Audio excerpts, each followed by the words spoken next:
এসেছে সত্য, ওয়াজাহাকাল বাতিল চলে গেছে মিথ্যে। ইন্নাল বাতিল নিশ্চয় মিথ্যে, কানা যাহুকা চিরদিন মিথ্যে। হিন্দুইজমে অনেক ঋষির কথা বলা হয়েছে, বেদেই আছে প্রেরিত দূত। আসুন এবার দেখি সর্বশেষ নবী মুহাম্মদ সাল্লাল্লাহু আলাইহি সাল্লামকে নিয়ে হিন্দু ধর্মগ্রন্থে কি কথা লেখা হয়েছে।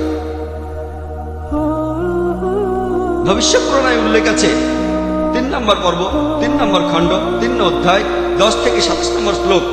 বলা হয়েছে যে ম্লেচ্ছরা তারা আরবের ভূমিকে অপবিত্র করেছে, আর্য ধর্মকে সেখানে খুঁজে পাওয়া যায় না। এখানে কিছু শত্রু ছিল যারা অতীতে পরাজিত হয়েছে, কিন্তু এখন আরো শক্তিশালী শত্রু উপস্থিত হয়েছে। আমি একজন মানুষকে পাঠাবো যার নাম হবে মুহাম্মদ সাল্লাল্লাহু আলাইহি সাল্লাম। তিনি এই শত্রুদের ধ্বংস করবেন আর মানুষকে সুপথে পরিচালিত করবেন। হে ভোজ রাজা, তুমি কখনোই সেখানে যাবে না যেখানে পিশাচদের রাজত্ব, কারণ আমি আমার করুণা দিয়ে তোমাদের হৃদয়কে পবিত্র করব। তখন দেবদূতের মতো একজন মানুষ তিনি রাজার সামনে আসলেন আর বললেন, হে রাজা, আমাকে এখানে পাঠিয়েছেন ঈশ্বর পরমাত্মা। আর্য ধর্ম পৃথিবীতে বিরাজ করবে, যে ধর্মটা সত্য, দ্বীনুল হক, সেটা পৃথিবীতে বজায় থাকবে। আমাকে এখানে পাঠিয়েছেন ঈশ্বর পরমাত্মা, যাতে মাংসভোজীদের বিশ্বাসকে প্রতিষ্ঠা করা যায়। আমার অনুসারীরা হবে সেই লোকেরা যারা সুন্নতে খাতনা করবে, আর তাদের মাথার উপরে কোনো টিকি থাকবে না। তারা একটা বিপ্লব তৈরি করবে, তারা মুখে দাড়ি রাখবে, তারা প্রার্থনার জন্য আহ্বান করবে, বিধিসম্মত সব খাবারই খাবে, তবে তারা শূকরের মাংস খাবে না। তারা লতাগুল্মের মাধ্যমে পবিত্র হবে না, বরং যুদ্ধ বিগ্রহের মাধ্যমে পবিত্র। তাদেরকে বলা হবে মুসলমান, আর তারা হবে মাংসভোজী।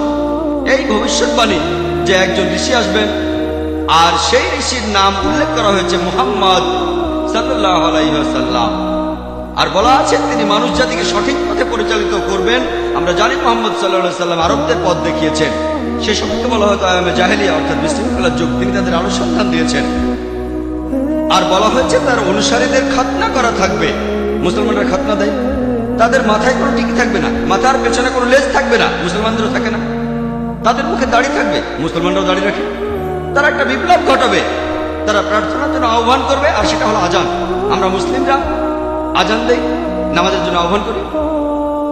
তারা সব বিধিসম্মত খাবার খাবে, কিন্তু শূকরের মাংস তারা ছোবে না। আমরা মুসলিমরা শূকরের মাংস খাই না। তারা লতাগুল্মের মাধ্যমে পবিত্র হবে না, তারা পবিত্র হবে যুদ্ধ বিগ্রহের মাধ্যমে। আর পবিত্রকরণে আমাদেরকে বলা হয়েছে সত্যের জন্য যুদ্ধ করব, অন্যায় অবিচারের বিরুদ্ধে। তাদেরকে বলা হবে মুসলমান, তারা হবে মাংসভোজী। ভবিষ্যৎ পুরাণের এই ভবিষ্যৎবাণী একেবারে পরিষ্কার ভাবে সর্বশেষ ও চূড়ান্ত নবী মুহাম্মদ সাল্লাল্লাহু আলাইহি সাল্লাম এবং তার অনুসারীদের কথা বলছে। মুহাম্মদ সাল্লাল্লাহু আলাইহি সাল্লামের নাম বিভিন্ন জায়গায় অনেকবার বলা হয়েছে, হাতে সময় নেই, সেজন্য ভবিষ্যৎ পুরাণ থেকে কয়েকটা উদাহরণ দিচ্ছি। এই ভবিষ্যৎবাণী করা হয়েছে ভবিষ্যৎ পুরাণের 3য় পর্ব, 3য় খণ্ড, 3য় অধ্যায়ের 5 থেকে 8 শ্লোকে। এছাড়া বলা আছে ভবিষ্যৎ পুরাণের 3য় পর্বে 1ম খণ্ড, 3য় অধ্যায়ের 21 থেকে 23 নম্বর শ্লোকে। সর্বশেষ আর চূড়ান্ত নবী মুহাম্মদ সাল্লাল্লাহু আলাইহি সাল্লামের কথা উল্লেখ করা হয়েছে অথর্ববেদে 20 নম্বর গ্রন্থে 127 নম্বর অধ্যায়ের 1 থেকে 14 নম্বর মন্ত্রে। এগুলোকে আরো বলা হয় কুন্টুব সুক্তাস। কুন্টুব সংস্কৃত শব্দ, অর্থাৎ পেটের একটা লুকানো গ্রন্থি। তার মানে এই মন্ত্রগুলির অর্থ লুকানো রয়েছে, এগুলো পরে জানা যাবে। এখানে সবগুলো মন্ত্র নিয়ে আলোচনা করার মতো সময় নেই, আমি শুধু প্রথম 4টা মন্ত্র নিয়ে কিছু কথা বলবো। 1 নম্বর মন্ত্র বলছে তিনি হলেন নরসাংসা, তিনি হলেন কাওরামা, তিনি পরাজিত করবেন 60,090 জন শত্রুকে। 2 নম্বর মন্ত্র বলছে তিনি উটের পিঠে চড়বেন। 3 নম্বর মন্ত্র বলছে তিনি হলেন মামা ঋষি। 4 নম্বর মন্ত্রে তাকে আরো বলা হচ্ছে রেব। 1 নম্বর মন্ত্র বলছে তিনি হলেন নরসাংসা। নরসাংসা শব্দটা এসেছে নর থেকে, অর্থাৎ কোনো ব্যক্তি বা একজন লোক। আর সাংসা অর্থ প্রশংসা, কারণ প্রশংসা করা। তাহলে নরসাংসা অর্থ যে ব্যক্তিকে প্রশংসা করা হয়। আর আপনারা যদি মহানবী মুহাম্মদ সাল্লাল্লাহু আলাইহি সাল্লামের নামের ইংরেজি অনুবাদ করেন, যদি তার নামের ইংরেজি অনুবাদ করেন তার অর্থ যার প্রশংসা করা হয়, তাহলে নরসাংসা শব্দটার আরবি অনুবাদ করলে সেটা হবে মুহাম্মদ সাল্লাল্লাহু আলাইহি সাল্লাম। এখানে নামে উল্লেখ করা হচ্ছে। এরপর বলা হচ্ছে তিনি হলেন কাওরামা। এই কাওরামা শব্দটার একটা অর্থ সংস্কৃতিতে হলো শান্তির রাজপুত্র, আর মুহাম্মদ সাল্লাল্লাহু আলাইহি সাল্লাম শান্তির রাজপুত্র ছিলেন। আরেকটা অর্থ হলো যে বিদেশে যায়, হযরত মুহাম্মদ সাল্লাল্লাহু আলাইহি ওয়াসাল্লাম হিজরত করেছিলেন মক্কা থেকে মদিনায়, তিনি বিদেশে গিয়েছিলেন। এছাড়া প্রথম মন্ত্রে আছে তিনি 60,090 জন শত্রুকে পরাজিত করবেন। আর সে সময় মক্কায় যেসব লোকজন থাকতো তাদের মধ্যে যারা নবীজির বিরুদ্ধে ছিল তাদের সংখ্যা আনুমানিকভাবে 60,090 জন।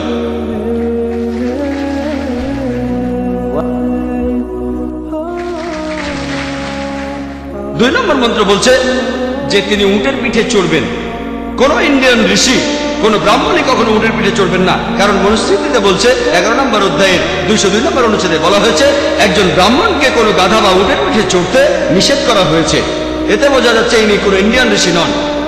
3 নম্বর মন্ত্র বলছে তিনি মামা ঋষি। মামা অর্থ মহা, অর্থাৎ মহান ঋষি। আর এছাড়াও অন্যান্য ধর্মগ্রন্থ বলছে সেটা মোহাম্মদ ঋষি।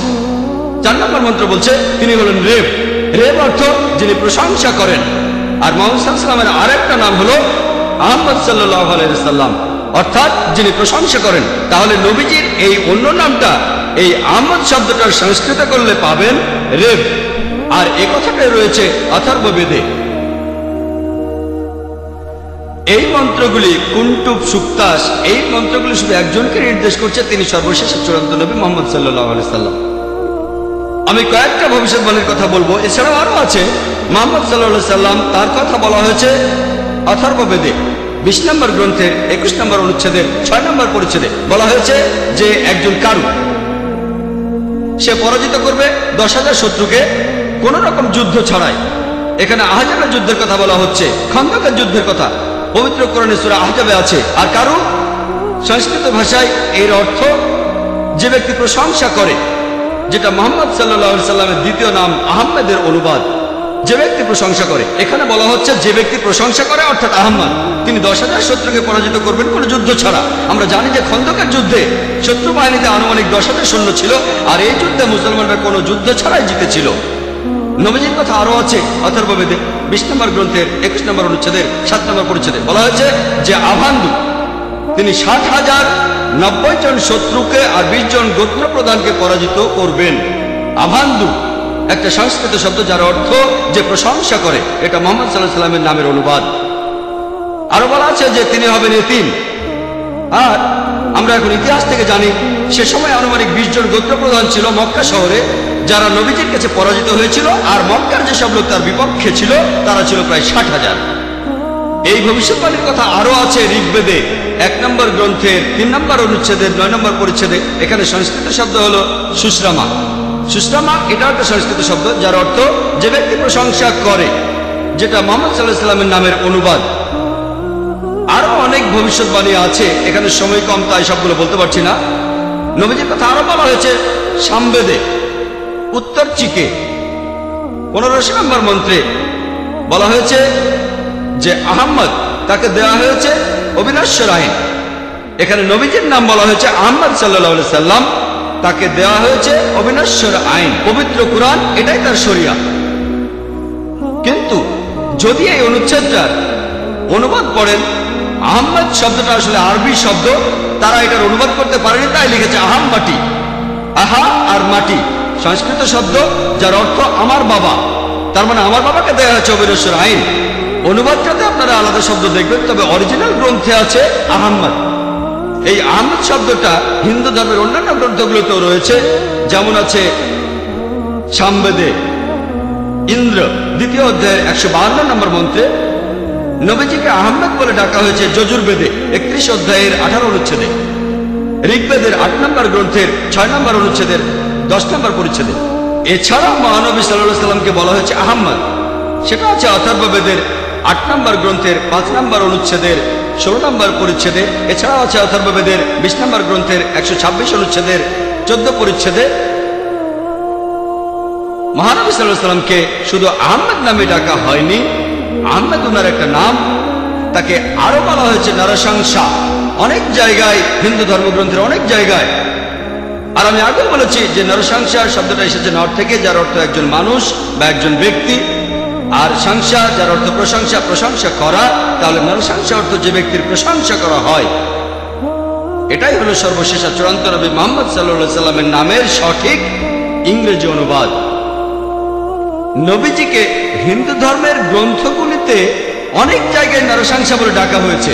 ঋগ্বেদের 1 নম্বর গ্রন্থের 13 নম্বর অনুচ্ছেদের 3 পরিচ্ছেদে, ঋগ্বেদের 1 নম্বর গ্রন্থের 18 অনুচ্ছেদের 9 পরিচ্ছেদে, ঋগ্বেদের 1 নম্বর গ্রন্থের 106 নম্বর অনুচ্ছেদের 4 পরিচ্ছেদে, ঋগ্বেদের 1 নম্বর গ্রন্থের 142 নম্বর অনুচ্ছেদে 3 পরিচ্ছেদে, ঋগ্বেদের 2 নম্বর গ্রন্থের 3 অনুচ্ছেদে 2 পরিচ্ছেদে, ঋগ্বেদের 5 নম্বর গ্রন্থের 5 অনুচ্ছেদের 2 নম্বর পরিচ্ছেদে,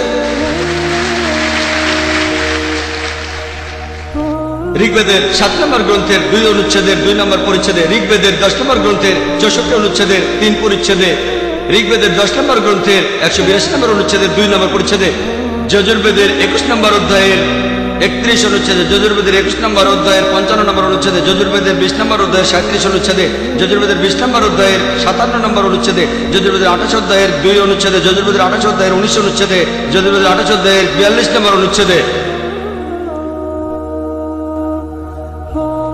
এখানে শুধু রেফারেন্সগুলোই অনেকক্ষণ বলা যাবে।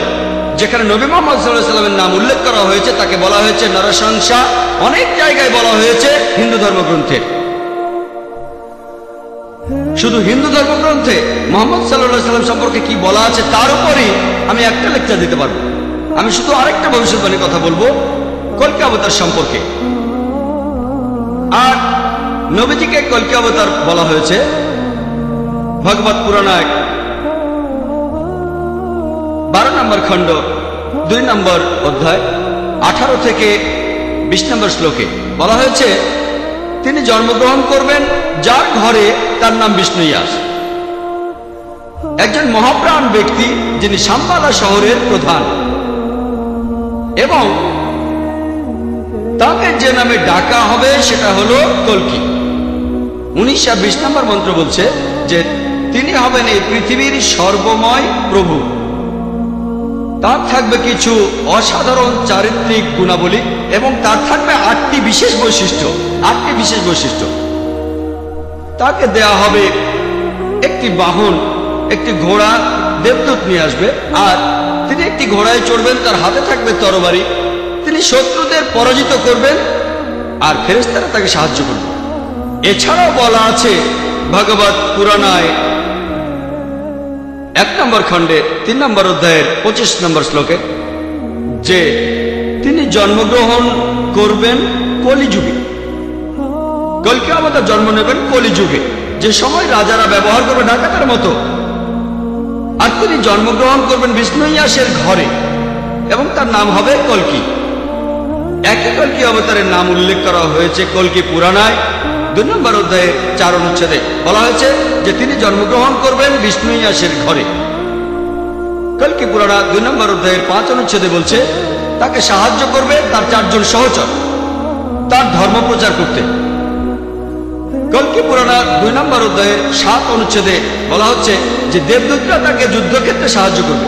কল্কি পুরাণা 2 নম্বর অধ্যায়ের 11 অনুচ্ছেদে বলছে যে তিনি জন্মগ্রহণ করবেন বিষ্ণুইয়াসের ঘরে এবং সুমতির গর্ভে। আর কল্কি পুরাণা 2য় অধ্যায়ের 15 অনুচ্ছেদ বলছে যে তিনি মাদল মাসের প্রথম অর্ধাংশে জন্ম নেবেন। শুধুমাত্র কল্কি অবতারের উপরে একটা লেকচার দেওয়া যায়। আমি এখানে সংক্ষেপে কয়েকটা পয়েন্ট বলছি। এই ভবিষ্যৎবাণী এগুলো বলছে 1 নম্বর পয়েন্ট, বলা হয়েছে যে কল্কি অবতার তার বাবার নাম সেটা হবে বিষ্ণুইয়াস। বিষ্ণুইয়াসের অর্থ দাঁড়াবে যে বিষ্ণুর উপাসনা করে, যে ঈশ্বরের উপাসনা করে। আর আমাদের প্রিয় নবী মুহাম্মদ সাল্লাল্লাহু আলাইহি ওয়াসাল্লামের বাবার নাম ছিল আব্দুল্লাহ। এটার অর্থ যে আল্লাহর উপাসনা করে, যে ঈশ্বরের উপাসনা করে। 2 নম্বর পয়েন্ট, কল্কি অবতার যে মায়ের গর্ভে জন্মাবে তার নাম হবে সুমতি। যদি আপনি সুমতি শব্দটার ইংরেজি অনুবাদ করেন অর্থ দাঁড়াবে শান্তি। আর আমাদের নবীজির মায়ের নাম ছিল আমিনা, যার ইংরেজি অর্থ করলে দাঁড়ায় শান্তি। এরপরে বলা হয়েছে তিনি যেখানে জন্মাবেন সেই গ্রামের নাম হবে শাম্বালা। শাম্বালা শব্দটার অনুবাদ করলে অর্থ দাঁড়াবে একটি শান্তিপূর্ণ এলাকা। আমরা জানি মুহাম্মদ সাল্লাল্লাহু আলাইহি ওয়াসাল্লাম মক্কায় জন্মেছিলেন। মক্কার আরো একটা নাম ছিল দারুল আমান, অর্থাৎ কোনো একটি শান্তিপূর্ণ এলাকা। তাহলে একথাও বলা আছে যে তিনি মক্কায় জন্মাবেন। এছাড়াও বলা আছে যে তিনি জন্মগ্রহণ করবেন শাম্বালা শহরের প্রধানের ঘরে। আমরা জানি যে তিনি মক্কার প্রধান ব্যক্তির ঘরে জন্মেছিলেন। তিনি মক্কার প্রধান ব্যক্তির ঘরে জন্মেছিলেন, কুরাইশ গোত্রে জন্মেছিলেন। আরো বলা আছে তিনি মাধব মাসের প্রথম অর্ধাংশে 12 তারিখে জন্মাবেন। আমরা জানি যে মুহাম্মদ সাল্লাল্লাহু আলাইহি ওয়াসাল্লাম রবিউল আউয়াল মাসে প্রথম অর্ধাংশে জন্মেছিলেন 12 তারিখে। এই ভবিষ্যৎবাণী এই ভবিষ্যৎবাণী যে তিনি মাধব মাসের 12 তারিখে জন্মাবেন, এটার অর্থ রবিউল আউয়াল মাসের 12 তারিখে। এছাড়া আরো বলা আছে যে এই কলকি অবতার তিনি হবেন সর্বশেষ ঋষি। ঠিক এই কথাটাই কোরআনে আছে। সূরা আহজাবের 40 নম্বর আয়াতে উল্লেখ করা আছে যে মা কানা মুহাম্মাদুন আবা আহাদিন মির রিজালিকুম ওয়ালাকিন রাসূলুল্লাহ ওয়া খাতামুন নবী ওয়া কানা আল্লাহু বিকুল্লি শাইইন আলিমা। এর অর্থ মুহাম্মদ সাল্লাল্লাহু আলাইহি সাল্লাম তোমাদের মধ্যে কোনো পুরুষের পিতা নহেন, বরং তিনি হলেন আল্লাহর রাসূল এবং তিনি হলেন এই পৃথিবীর চূড়ান্ত নবী, তিনি শেষ নবী। নিশ্চয়ই আল্লাহ সর্ববিষয়ে জ্ঞাত। আরো বলা আছে যে এই কলকি অবতার জ্ঞান আরোহণ করবেন পরশুরামের কাছ থেকে, অর্থাৎ মহান স্রষ্টা, একটা পাহাড়ের উপর। আমরা জানি মুহাম্মদ সাল্লাল্লাহু আলাইহি সাল্লাম প্রথম আয়াতটা তিনি পেয়েছিলেন আঙ্গারে হেরায়, জাবলে নূরে, অর্থাৎ নূরের পাহাড়ে, আঙ্গারে হেরায়। এখানে আরো বলা আছে যে তিনি এরপর দক্ষিণে গিয়ে আবার ফিরে আসবেন। আমরা জানি মুহাম্মদ সাল্লাল্লাহু আলাইহি সাল্লাম মক্কা থেকে দক্ষিণে হিজরত করে মদিনায় গিয়েছিলেন, তারপর মক্কা জয় করে ফিরে এসেছিলেন। আরো বলা আছে যে এই কলকি অবতার তিনি পুরো পৃথিবীর মানুষের জন্য একটি দৃষ্টান্ত। তার চরিত্র হবে একেবারে নিষ্কলঙ্ক। আল্লাহ পবিত্রকরণে বলছেন, সূরা কালামের 4 নম্বর আয়াতে উল্লেখ করা আছে যে অবশ্যই তুমি অধিষ্ঠিত হইবে সর্বোচ্চ মহান চরিত্রে। এছাড়াও বলা আছে যে কলকি অবতারের 8টি বিশেষ গুণ থাকবে। কলকি পুরাণা এবং ভাগবত পুরাণায় এই 8টি বিশেষ গুণ হলো জ্ঞান, আত্মসংযম, অভিজাত বংশ, জ্ঞান বিতরণ, সাহস, দানশীলতা, মহানুভবতা আর পরিমিত কথা। আর নবী মুহাম্মদ সাল্লাল্লাহু আলাইহি সাল্লামের এই 8টা গুণের সবগুলোই ছিল। এছাড়া আরো বলা আছে যে তিনি হবেন এই পৃথিবীর শিক্ষক। আল্লাহ পবিত্রকরণে বলছেন, আর সূরা সাবার 28 নম্বর আয়াতে উল্লেখ করা আছে, ওয়া মা আরসালনাকা ইল্লা কাফাতাল লিন-নাস বাশীরা ওয়া নাযীরা। আমি তো তোমাকে সমগ্র মানব জাতির জন্য প্রেরণ করিয়াছি তাহাদের সংবাদদাতা ও সতর্ককারী রূপে, কিন্তু অধিকাংশ মানুষই তাহা জানে না। এরপর আরো বলা আছে যে এই কলকি অবতার তাকে সর্বশক্তিমান ঈশ্বর একটি বাহন দেবেন। আমরা জানি মুহাম্মদ সাল্লাল্লাহু আলাইহি সাল্লাম তিনি বোরাকে চড়েছিলেন, বোরাকে চড়ে তিনি মিরাজে গিয়েছিলেন, আল্লাহর কাছে গিয়েছিলেন। আরো বলা আছে এই কলকি অবতার ঘোড়ায় চড়বে আর হাতে তরবারি থাকবে। আমরা জানি মুহাম্মদ সাল্লাল্লাহু আলাইহি সাল্লাম যত যুদ্ধ হয়েছিল বেশিরভাগ যুদ্ধে তিনি ছিলেন, বেশিরভাগ যুদ্ধ ছিল আত্মরক্ষার উদ্দেশ্যে। আর যদিও তিনি সবার নেতা ছিলেন, তবুও সব যুদ্ধেই তিনি ছিলেন, সেখানে ঘোড়ায় চড়েছিলেন আর তিনি ডানাতে একটা তরবারি ধারণ করতেন। এরপর আরো বলা আছে যে এই কলকি অবতারকে সাহায্য করবে 4 জন সহচর, যাতে সত্যের ধর্ম তিনি প্রচার করতে পারেন। বোঝাই যাচ্ছে এখানে বলা হচ্ছে 4 খলিফার কথা, খোলাফায়ে রাশিদিন, হযরত আবু বকর, হযরত ওমর, হযরত ওসমান, হযরত আলী, আল্লাহ তাদের সবার উপর সন্তুষ্ট হন। পরে তারা হয়েছিলেন খোলাফায়ে রাশিদিন, সঠিক নির্দেশ পালনকারী, ইসলামের খলিফা, ইসলামকে ছড়িয়ে দিয়েছেন। আরো বলা আছে যে এই কলকি অবতার শত্রুকে পরাজিত করবে আর মানুষকে সঠিক পথে নিয়ে আসবে। আমরা জানি মুহাম্মদ সাল্লাল্লাহু আলাইহি সাল্লাম শত্রুকে পরাজিত করেছিলেন আর আরবদের তিনি আলমে জাহেলিয়া থেকে, অজ্ঞতার যুগ থেকে সত্যের পথে এনেছিলেন। আরেকটা কথা বলা আছে যে দেবদূতরা তাকে যুদ্ধের ময়দানে সাহায্য করবে। আমরা জানি মুহাম্মদ সাল্লাল্লাহু আলাইহি সাল্লামকে ফেরেশতারা বিভিন্ন যুদ্ধে সাহায্য করেছিলেন, যেমন বদরের যুদ্ধে। পবিত্র কোরআনেও আছে, সূরা আল ইমরানের 123 থেকে 25 নম্বর আয়াতে উল্লেখ আছে। এছাড়াও সূরা আনফালের 8 এবং 9 নম্বর আয়াতে উল্লেখ আছে। তাহলে এই কলকি অবতারের ভবিষ্যৎবাণীর সাথে আর কাউকে মেলানো যায় না, শুধু মেলানো যায় সর্বশেষ ও চূড়ান্ত নবী মুহাম্মদ সাল্লাল্লাহু আলাইহি সাল্লামকে।